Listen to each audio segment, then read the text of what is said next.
Imagine this for a moment. 2 million years, not a single word. For nearly 2 million years, our ancestors survived without spoken language. They crossed dangerous landscapes, organized complex hunts, cared for one another, and buried their dead. And they did all of it without saying good morning, without warning someone to be careful, and without speaking a single sentence. Now here's the part that really bends the mind. The language we're using right now is actually a very recent invention. In the enormous timeline of human history, spoken words are like a brand new app installed on an ancient operating system. For most of our existence, words didn't exist, and yet, somehow, humanity thrived. So how did knowledge survive? How were skills passed down? How did entire generations learn without a single spoken lesson?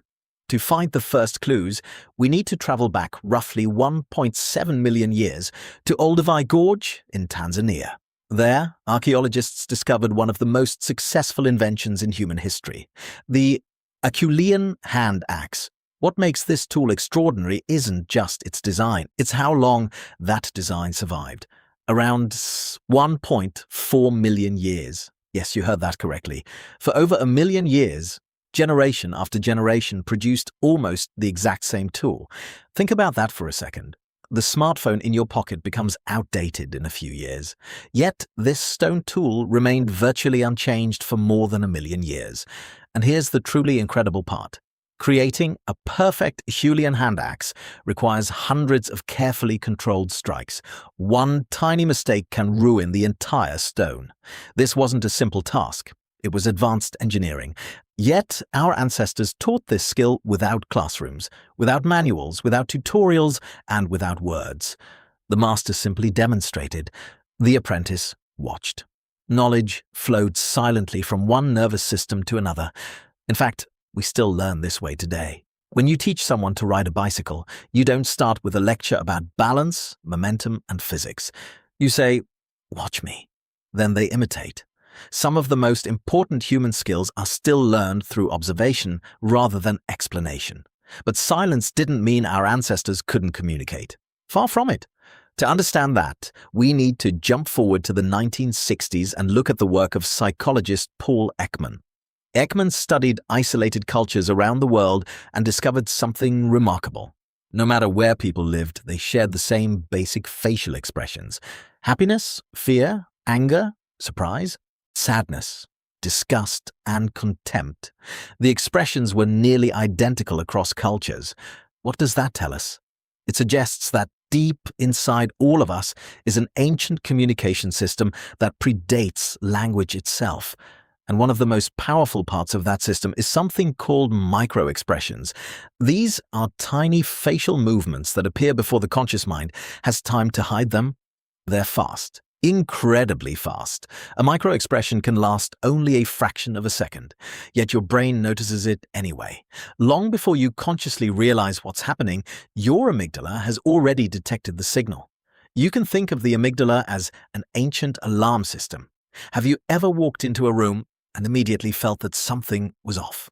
Everyone smiled, everyone seemed friendly, yet you still felt uncomfortable. Why? Because your brain may have detected subtle emotional signals before your conscious mind caught up. Our ancestors relied on this ability every single day. Imagine a group preparing to hunt a mammoth. No speeches, no strategy meetings, no shouted commands, just eye contact, body language, movement, timing, everyone reading everyone else, silently. This brings us to one of the most important concepts in human evolution: synchronization, moving together, breathing together, acting together. Research by anthropologist Robin Dunbar suggests that synchronized movement triggers powerful releases of endorphins. These chemicals strengthen social bonds and create feelings of trust and unity. Now compare two scenes: a group of ancient hunters moving together during a dangerous hunt, and a modern crowd jumping in rhythm at a concert. At first, they seem completely unrelated, but your brain experiences them in surprisingly similar ways. That overwhelming feeling of connection you get when thousands of people move together to the same beat? Our ancestors likely felt something very similar during cooperative hunts.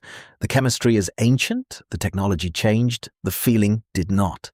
In many ways, silently moving together creates stronger bonds than endless conversation ever could. And the truth is, our nervous systems still crave that kind of connection.